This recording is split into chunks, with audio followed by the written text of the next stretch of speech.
Joining me now is my colleague, staff writer Zach Everson. Zach, thanks so much for joining me. Hey, Brittany. We've been talking a while about a Trump-linked SPAC, Digital World, and they're back in the news again. You're reporting they spent a pretty penny on legal fees. What's the number?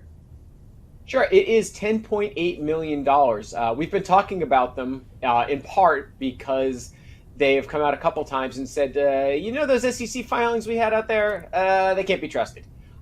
So the big thing that happened this week was that they finally went ahead and amended their filings. Most notably, it was a annual report through the end of 2022.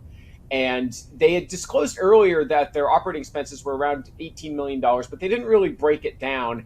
In the new version, they did break it down a little bit further and showed that $10.8 million of that was for legal fees regarding different government investigations. That number is pretty high. So you're reporting it's about 46% of Digital World's total expenses over the past 2 years. Is that normal for a company to spend that much money, almost half of their total expenses, on legal fees? With the caveat that I haven't really looked into a lot of SPACs, the answer would be no. I did talk to some other people, and it is uncommonly high. When these SPACs start, the money is just spent on formation and organizational expenses. They don't really do anything until the merger goes through. But in this case, Digital World Acquisition Corp was doing something, and that was trying to fend off legal investigations. Like you said, this comes amidst a time of regulatory probes. Can you walk us through the scrutiny that Digital World was facing?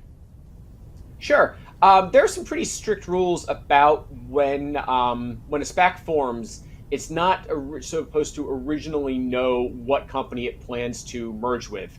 In this case, that there was the SEC and the Financial Industry Regulatory Authority took a look into those issues, and it did appear that Digital World always intended to merge with Trump Media Group, and the SEC ended up fining Digital World because of that. That if the merger does go through, they're going to have to pay an $18 million penalty.